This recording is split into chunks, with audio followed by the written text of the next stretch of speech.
The red dust of Kethver Prime swirled around Dr. Elena Martinez as she walked toward the dig site. The alien planet's twin suns cast long shadows across the ancient ruins. She had been working on this dead world for 3 months now, and every day brought new mysteries. Elena wiped sweat from her face and looked at the massive stone structures that rose from the ground like sleeping giants. The Kethver had built these temples millions of years ago, long before humans had even learned to make fire.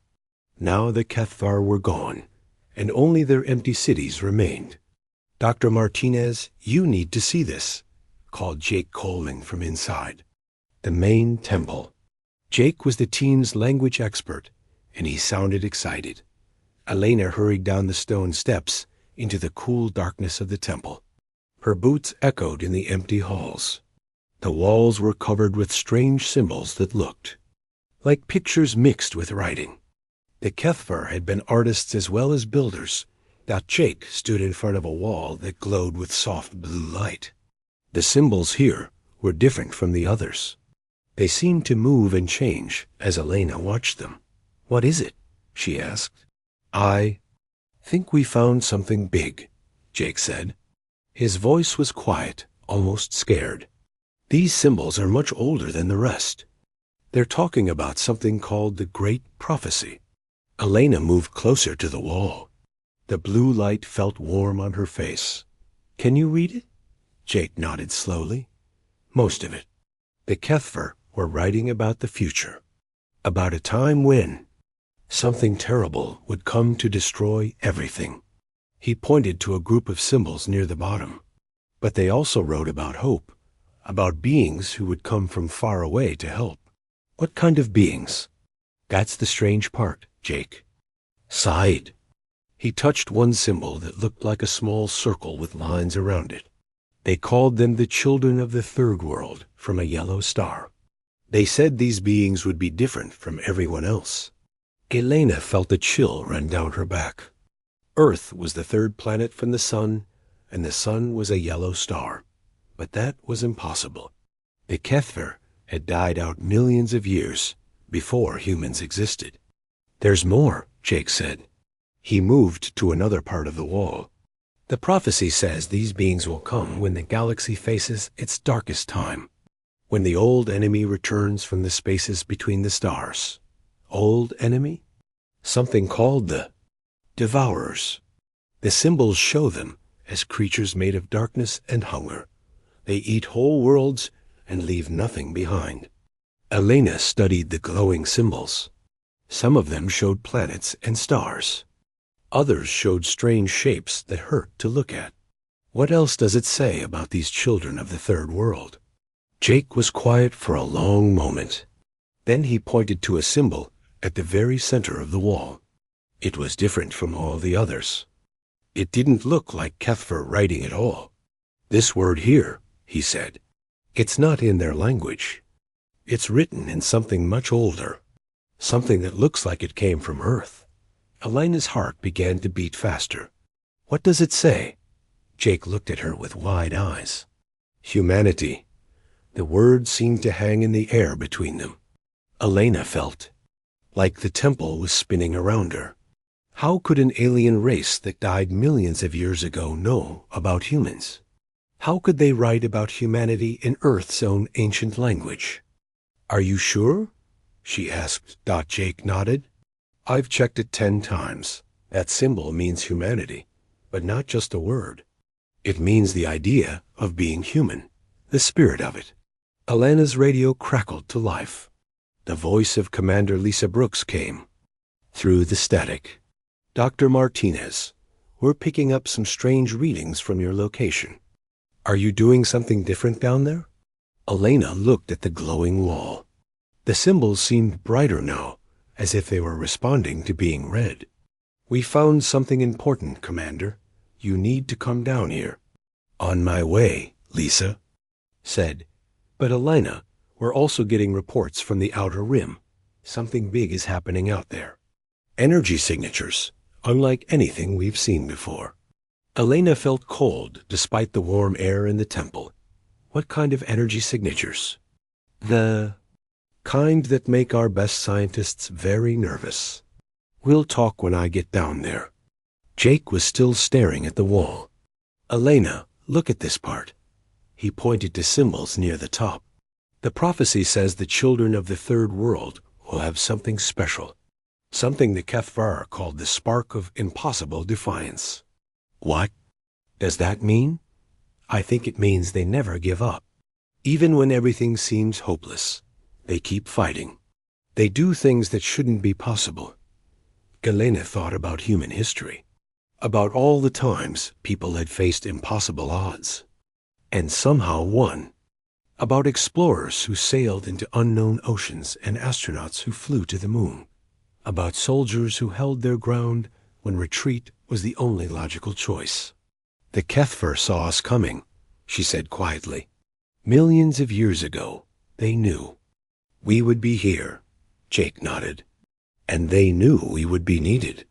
The sound of boots on stone echoed through the temple. Commander Brooks was coming down the steps with 2 of her officers. Elena could hear them talking in low voices. Dr. Martinez, Lisa called out. We need to talk. The situation in the outer rim is getting worse. Elena and Jake exchanged looks. The prophecy spoke of dark times coming, of an old enemy returning. And now, just as they had discovered the ancient words, something was happening at the edge of known space. Commander, Elena said as Lisa entered the chamber, I think we need to contact Earth immediately. Lisa looked at the glowing wall, and her face went pale. What is that?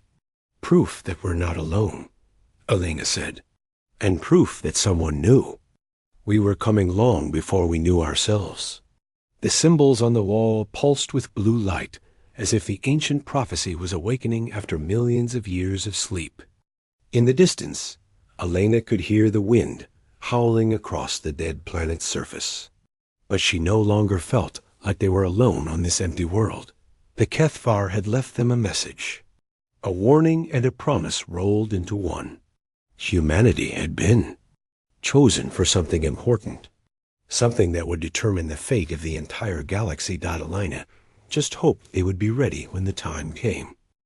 Captain Alex Turner stood on the bridge of the Earthship Defender, watching the stars streak past as they traveled through hyperspace.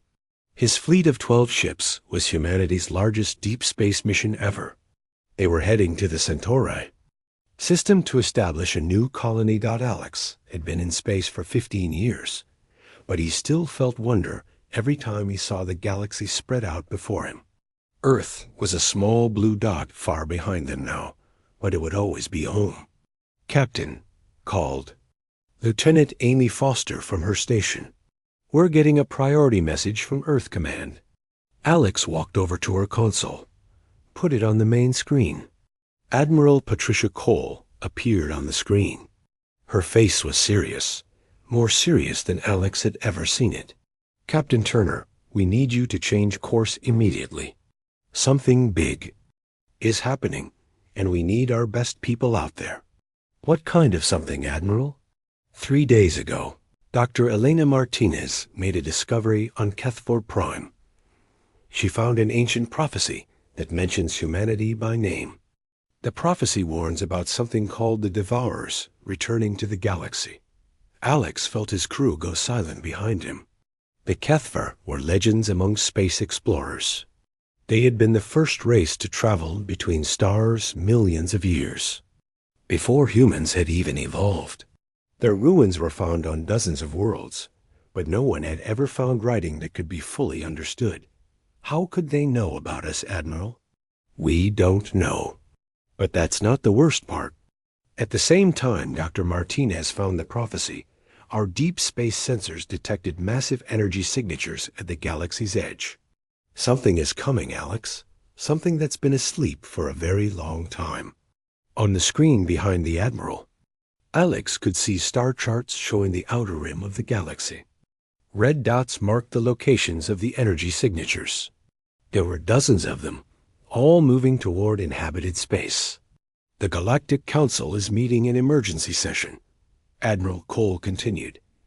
They want to hear about the prophecy. But more importantly, they want to know if humanity is ready to help defend the galaxy. Alex thought about his small fleet. 12 ships with fewer than 5,000 crew members total.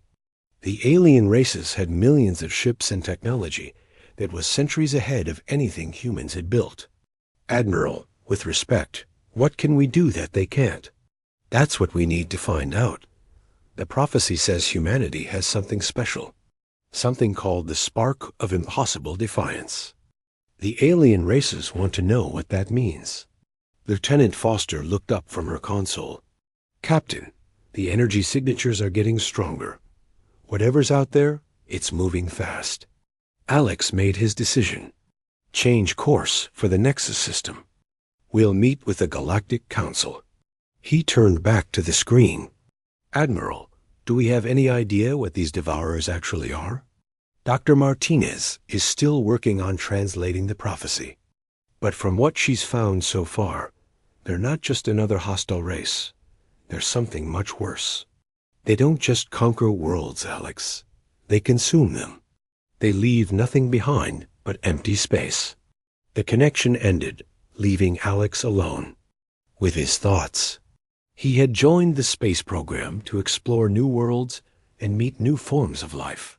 He had never expected to be part of an ancient prophecy or to face a threat that could destroy the entire galaxy. Captain, called his first officer, Commander Ryan Davis. The crew is asking questions. What should I tell them? Alex looked around the bridge at his officers. They were all young, most of them on their first deep space mission. They had signed up for adventure, not war. Tell them the truth, Alex said. Tell them that humanity has been chosen for something important. And tell them that we're going to do our best to live up to that choice. 2 days later, the Defender and her sister ships dropped out of hyperspace near Nexus Prime, the capital. World of the Galactic Council. Alex had never seen so many alien ships in one place. The Zephyrian Empire's golden vessels floated alongside the crystal ships of the ethereal Dominion. The Nexus Collective's geometric craft moved in perfect formation around the planet. Incoming transmission, Lieutenant Foster reported. It's from the council chambers. The main screen lit up with the image of the council chamber.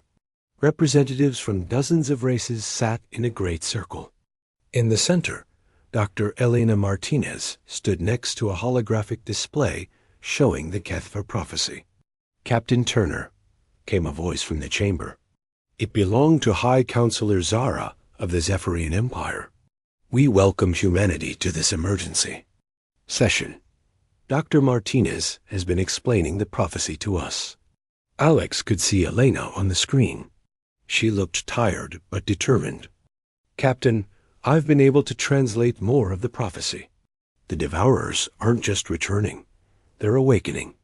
They've been sleeping in the void between galaxies for millions of years. What woke them up? Alex asked. You? Elena said quietly. The prophecy suggests that our expansion into space was a signal, a sign that the galaxy was ready for the final test. Murmurs went through the council chamber. Alex could see fear on many of the alien faces. These were races that had been traveling space for thousands of years, but they looked scared. The prophecy says that when the Devourers return, only one race will be able to stop them, Elena continued. The children of the third world from a yellow star, us. With respect, Dr. Martinez, said Counselor Vex of the Nexus Collective, humanity has been in space for less than a century. How can you possibly succeed where older races might fail? Elena looked directly at Alex on the screen. Because we're different. The Kethver saw something in us that other races don't have. We don't give up. We find ways to win even when victory seems impossible. Suddenly, alarms began ringing throughout the council chamber. A technician ran up to the High Counselor with a datapad. High Counselor, the technician said, his voice shaking. The Outer Rim colonies are under attack. The Devourers have arrived. The main display changed to show a star map. Red indicators were appearing at the galaxy's edge, moving inward like a tide of destruction. "How many ships do they have?" asked Alex. "That's the problem," the technician replied. "They don't have ships. They are ships, or creatures. We're not sure. They're like nothing we've ever seen before." Alex watched the red indicators spreading across the map. Each one represented a world that might be dying right now. Billions of lives in danger. "Captain Turner," High Counselor Zara said, "the prophecy says humanity will lead the fight against the Devourers. Are you prepared to do that?" Alex looked at his small fleet on the display. 12 ships against an enemy that had been sleeping for millions of years. An enemy that consumed entire worlds. It was impossible, but maybe impossible was exactly what humanity was good at. "We are ready," Alex said. "Tell us where you need us." The High Counselor nodded gravely. "Then may the ancient prophecy guide us all. The fate of the galaxy now rests in human hands." As the council session ended, Alex felt the weight of responsibility settle on his shoulders. Somewhere out there, the Devourers were spreading across the galaxy like a disease. And somehow, humanity was supposed to stop them. He just hoped the Kethver had been right about that spark of impossible defiance. The Battle of Korath 7 was supposed to be impossible to lose. The Zephyrian Empire had sent their greatest war fleet to stop the Devourers at the Outer Rim. 3,000 golden ships, each one more powerful than anything humanity had ever built.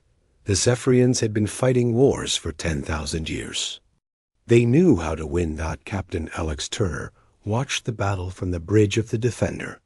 His small human fleet was supposed to observe and learn. They were too new to space warfare to make any real difference. "Captain," Lieutenant Amy Foster called out, her voice tight with fear. "The Zephyrian fleet is being destroyed." On the main screen, Alex could see the impossible truth. The Devourers weren't ships or creatures in any normal sense. They were something else entirely. Dark shapes that moved through space like living shadows. When they touched the golden Zephyrian vessels, the ships simply vanished. Not destroyed, not blown apart, just gone. "How many Zephyrian ships are left?" Alex asked. "Less than 100, Foster replied. "They started with 3,000. Alex felt sick. 3,000 ships and their crews, gone in less than an hour. The Devourers moved through space like they were swimming through water, ignoring the weapons fired at them. "Captain Turner," came a voice over the communication system. It was Admiral Keth of the Zephyrian fleet, one of their greatest military leaders. "My fleet is lost. The Devourers are moving toward the inner systems. You must warn the Council." "Admiral, we're not leaving you behind," Alex said. "You must. The prophecy says humanity will find a way to stop them. But not here. Not like this." The transmission was getting weak. "Captain, they're not just destroying us. They're absorbing us, taking everything we are and making it part of them." The transmission ended. On the screen, Alex could see the last Zephyrian ships disappearing into the darkness. The Devourers moved past them like they had never existed. "Set course for Nexus Prime," Alex ordered. "Maximum speed." The human fleet jumped to hyperspace, leaving the Devourers behind. But Alex knew they wouldn't be far behind. The enemy moved faster than any ship in the galaxy. When they reached Nexus Prime, Alex found the planet in chaos. The Galactic Council was in emergency session, but fear filled the chamber. Reports were coming in from across the galaxy. The Nexus Collective's quantum weapons had no effect on the Devourers. The Ethereal Dominion's energy shields were useless. "They're not just destroying our worlds," High Counselor Zara told the assembled leaders. "They're erasing them. When they pass through a system, it's like it never existed at all." Dr. Elena Martinez stood before the council with new translations of the prophecy. "I've found more text," she said. The Cathfer fought the Devourers. Before, millions of years ago. They lost because they fought predictably. The Devourers learn from every battle and adapt. What does the prophecy say about stopping them? Asked Counselor Vex. Elena looked at Alex. It says the children of the Third World will fight without logic, without fear, with the fury of stars being born. They will do things that make no sense, and that's why they will win. Alex felt the weight of every alien gaze in the chamber. What do you need us to do? Lead the defense of the core worlds, High Counselor Zara said. Combine our fleets with yours. Show us this impossible defiance the prophecy speaks of. Over the next week, Alex found himself commanding not just his 12 human ships, but the combined fleets of 3 galactic civilizations. Thousands evolve. Vessels from dozens of worlds, all looking to humanity for leadership. The problem was, Alex had no idea what he was doing. Captain, Commander Ryan Davis said privately, the alien commanders are asking for our battle plan. What should I tell them? Alex looked at the star charts showing the Devourers' approach. They would reach the core worlds in 2 days. Tell them we're working on it. But the truth was, Alex didn't have a plan. Every military strategy he knew was useless against an enemy that could absorb entire fleets. How do you fight something that gets stronger every time you attack it? That night, Alex found himself in the ship's mess hall, talking with his crew.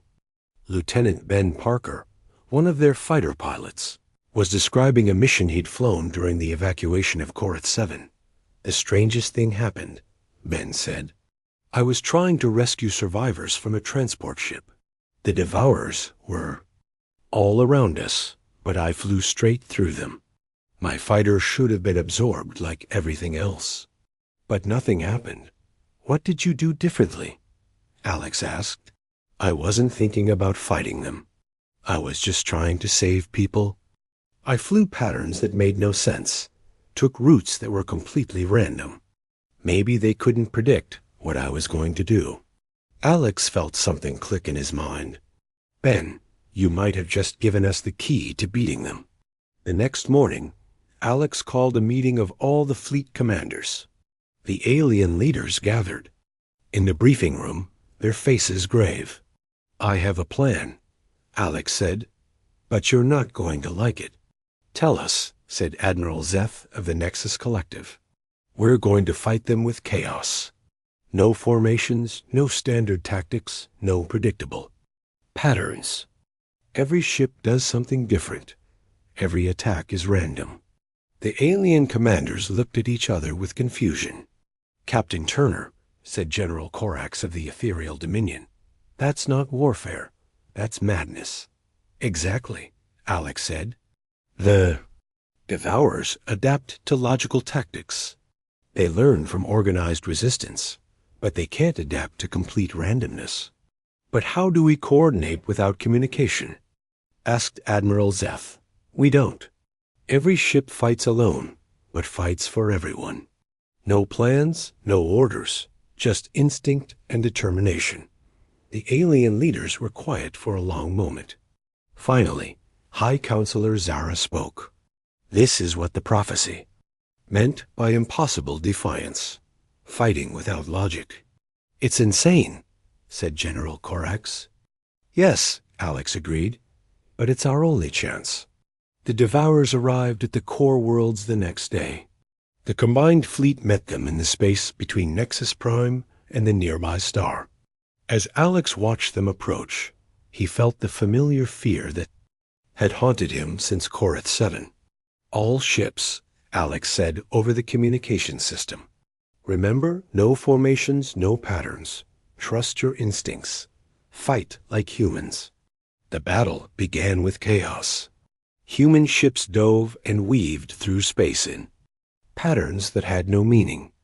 Alien vessels followed their lead, abandoning millions of years of military tradition. Fighters flew in spirals and loops that made no tactical sense. And for the first time since the war began, the Devourers seemed confused. They moved more slowly. as if they couldn't predict what would happen next. Some of them actually stopped moving entirely, as if they were thinking. "It's working," Foster shouted. "They're not adapting as quickly." Alex watched as Lieutenant Parker led a squadron of fighters in a dive that should have been suicide. Instead of being absorbed, they passed through the Devourers and emerged on the other side. The dark shapes seemed to flicker and weaken. "All ships," Alex called out. "Focus on the ones that are confused. Hit them with everything when they stop moving." The battle raged for hours. Ships from a dozen worlds fought alongside each other in the most disorganized battle in galactic history. But somehow, impossibly, they were winning. The Devourers were retreating, falling back toward the galaxy's edge dot as the last of the enemy disappeared into the void. Alex realized something important. The prophecy had been right. Humanity's greatest strength wasn't their technology or their courage. It was their ability to do the impossible when everything seemed hopeless. The galaxy was safe, for now. But Alex knew this was just the beginning. The Devourers would return, and next time they would be ready for chaos. Humanity would have to find an even more impossible way to win.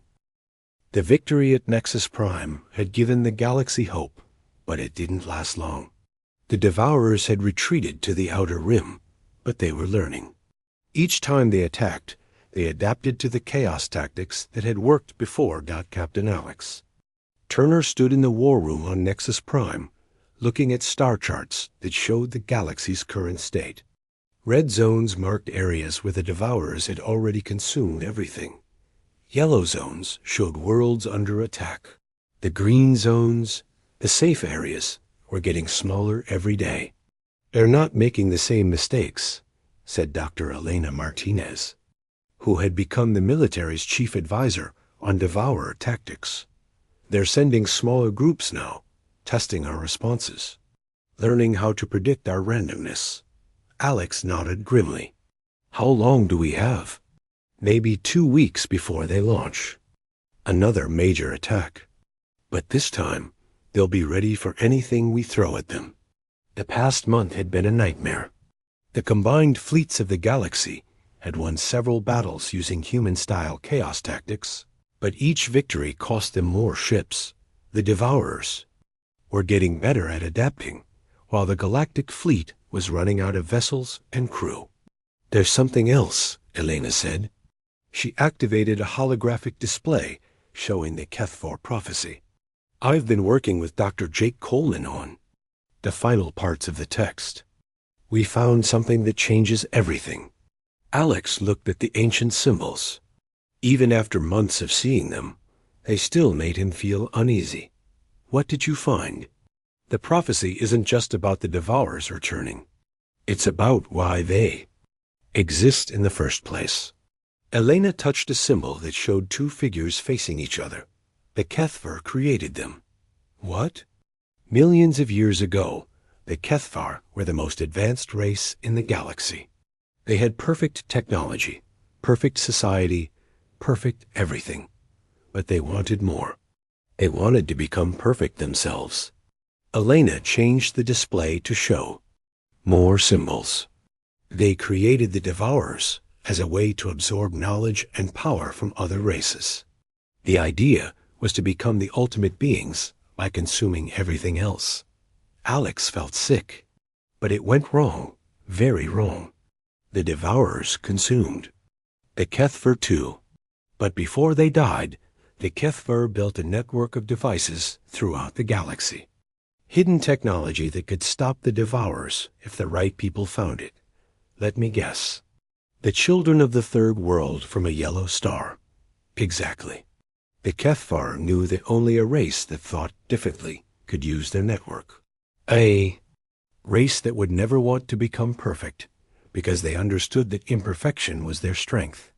Alex thought about humanity's history. They had never been perfect. They made mistakes, fought wars, failed constantly. But they also got back up, learned from their failures, and kept trying. "Where is this network?" he asked. "That's the problem." It's hidden in the quantum structure of space itself. To activate it, someone has to be in the right place at the right time, with the right understanding of what it means to be human.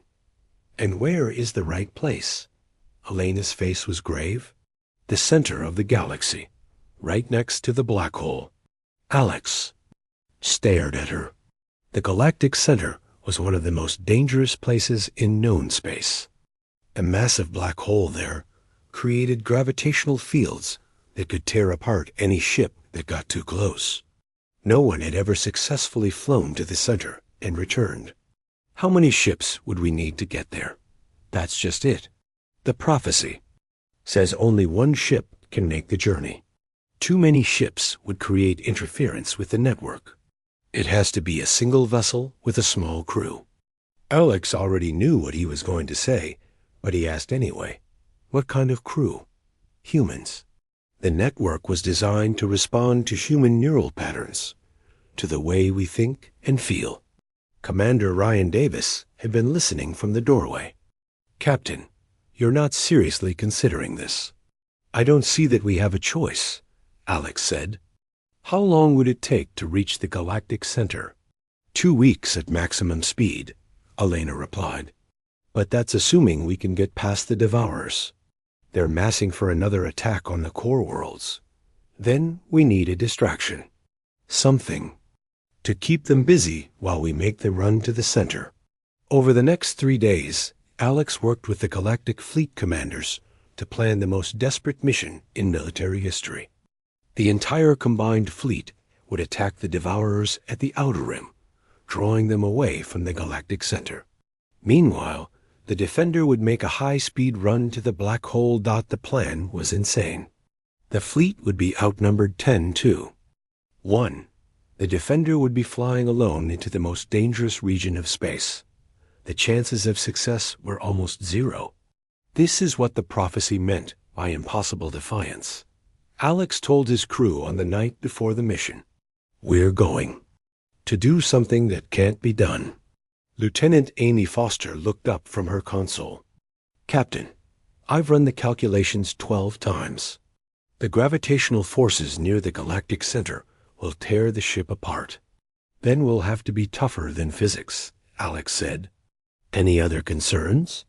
Lieutenant Ben Parker raised his hand. "What if the Kethver network doesn't work? What if we get there and nothing happens? Then we'll figure out something else.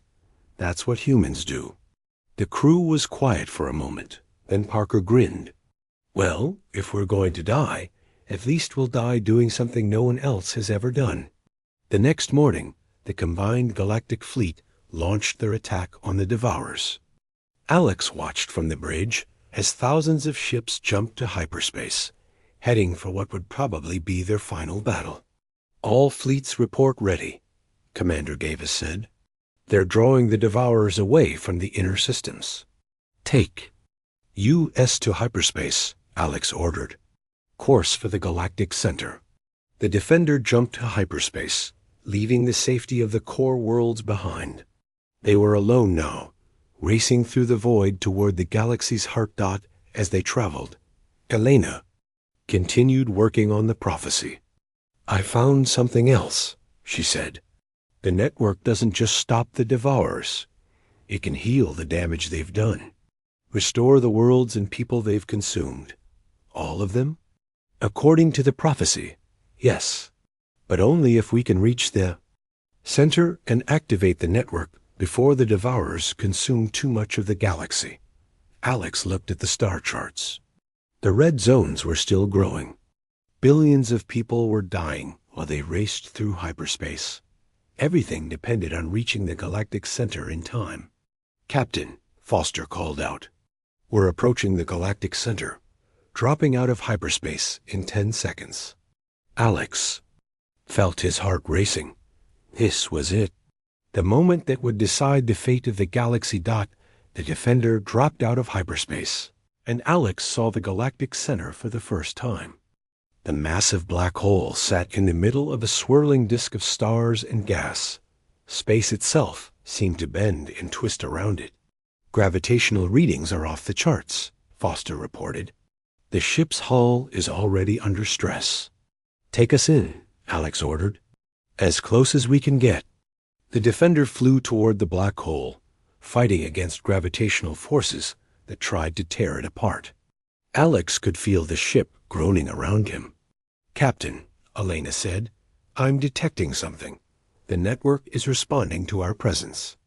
On the main screen, Alex could see strange patterns of light forming around the black hole. The ancient Kethvar technology was awakening after millions of years of sleep. Now what? He asked.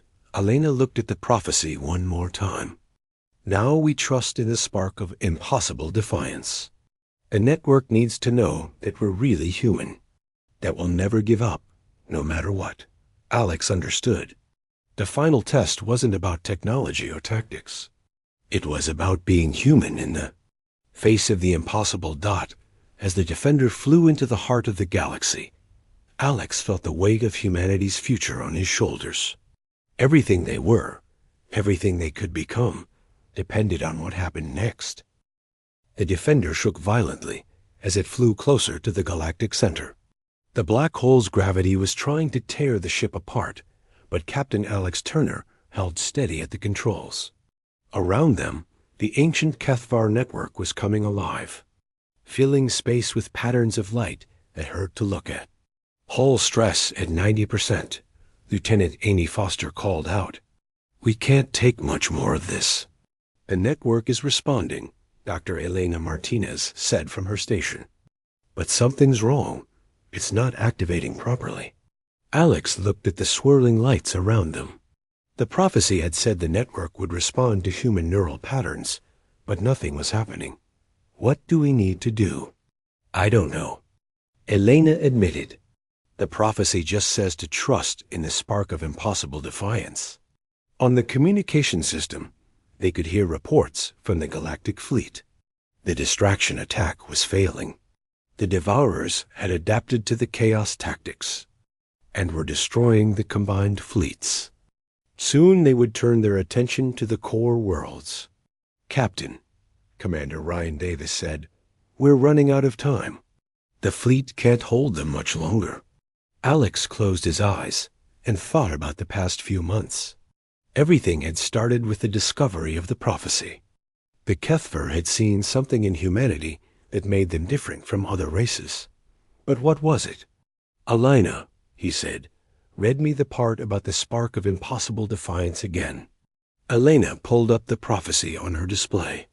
It says the children of the third world will fight without logic, without fear, with the fury of stars being born. They will do things that make no sense and find hope where others see only endings. Find hope where others see only endings, Alex repeated. Something about those words felt important. Not suddenly. The ship's sensors detected something massive approaching from the outer rim. The Devourers had given up on the fleet and were coming straight for the galactic center. They know what we're trying to do, Theta said. Estimated arrival time is 20 minutes. Alex looked at the approaching darkness on the sensors. The Devourers were coming in massive numbers, more than they had ever assembled before. If they reached the galactic center, it would all be over. Captain, Foster said, the network is still not responding. Whatever we're supposed to do, we need to figure it out fast. Alex stared at the ancient lights swirling around the black hole. The Kethvar had been perfect beings who wanted to become even more perfect. They had created the Devourers to consume everything and make them ultimate, but it had destroyed them instead. That's it, Alex said suddenly. Elena, the Kethvar failed because they wanted perfection, but humans are different. How? We know we're not perfect. We know we make mistakes, and we're okay with that. Alex turned to face his crew. The network isn't responding because it's waiting for us to admit something. Admit what? That we can't do this alone, that we need help. That even with all our defiance and stubbornness, we're still just human. Elena looked at the prophecy again, the final line. I never understood it before. It says, and in saving all others, The children of the third world shall finally learn to save themselves. Alex nodded. We've been trying to activate the network by being strong and defiant. But maybe we need to do the opposite. Maybe we need to ask for help. Ask who? Alex looked at the swirling lights around them. The Kethver. They're still here in the network, waiting for someone to understand what they learned too late. The Devourers were getting closer. Alex could see them on the sensors, a wave of darkness rushing toward the galactic center. In 10 minutes, they would arrive. How do we talk to them? Davis asked. The same way we've done everything else, Alex said. By being human. Alex walked to the center of the bridge and spoke to the empty space around them. We know you're there.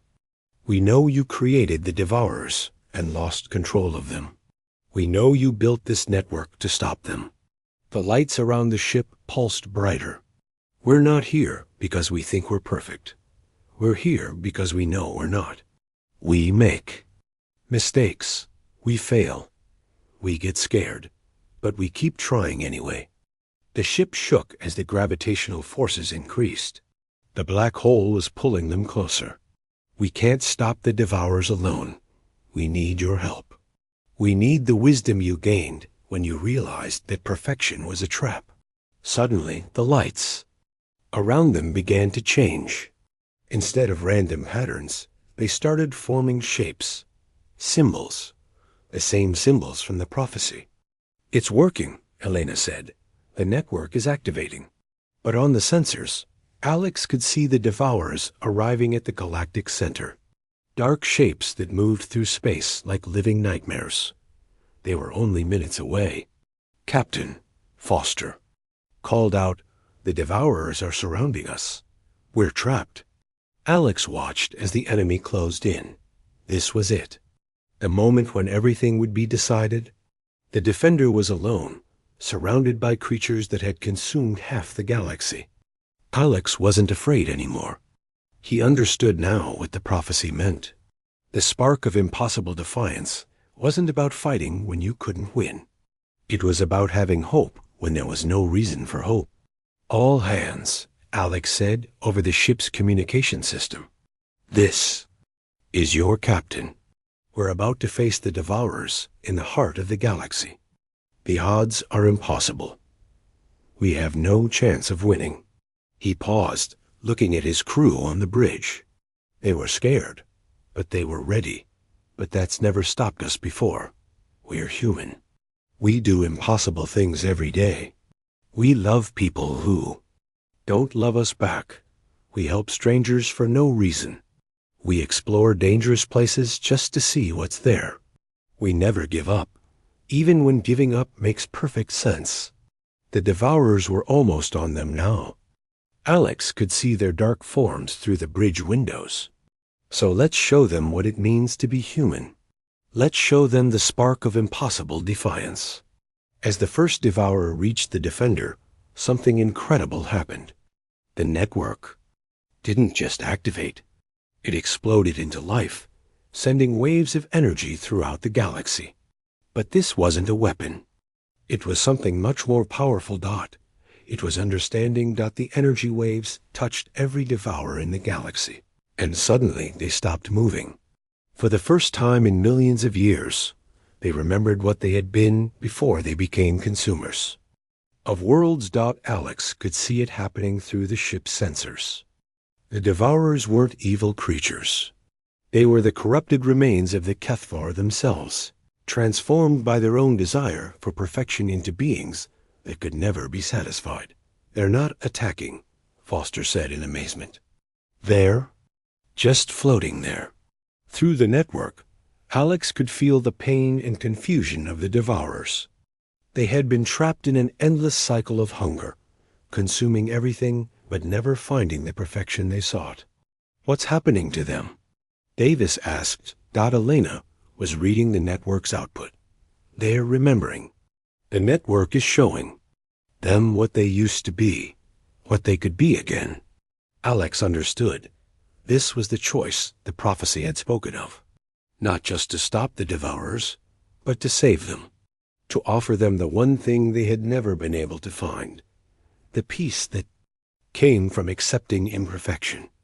"Open a communication channel," Alex ordered. "All frequencies." The channel opened, connecting the Defender to every devourer in the galaxy. "We know what you are," Alex said. "You're the Kethver. You became lost trying to be perfect. But perfection isn't real. The beauty of existence is in the flaws, the mistakes, the things that go wrong." Through the network, Alex could feel the devourers listening. Millions of years of hunger and pain were being washed away by a simple truth. You don't have to consume anymore. You don't have to be alone. The galaxy is big enough for all of us, perfect and imperfect together. One by one, the devourers began to change. Their dark forms shifted and brightened, transforming back into something closer to what they had been. Not perfect beings, but living creatures capable of growth and change. The network pulsed with new energy, and suddenly space itself began to shift. The red zones on the star charts turned green as consumed worlds were restored. The people and civilizations that had been absorbed were brought back as if they had never been gone. "It's incredible," Elena said, tears in her eyes. "The network isn't just stopping the destruction. It's undoing it. Everything the devourers consumed is being restored." Alex watched as the galaxy healed itself.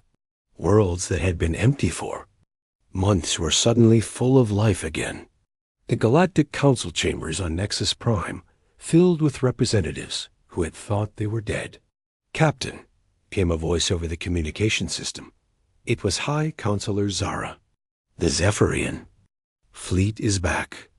All our people who were consumed are alive." "How is this possible?" "The Kethver network," Alex replied. "It was designed not just to stop the devourers, but to heal everything they had broken." As the Defender flew away from the galactic center, Alex looked back at transformed devourers. They were no longer creatures of hunger and darkness. They were beings learning to live with their imperfections, just like everyone else. "The prophecy is complete," Alana said. "Humanity has saved the galaxy." Alex smiled. "No, we've done something better. We've shown the galaxy that being imperfect is okay. That making mistakes doesn't mean you're a failure. That there's always hope, even when everything seems lost." The Defender turned toward home, toward Earth and the small blue world where humanity had learned these simple truths. Behind them, the galaxy was whole again, filled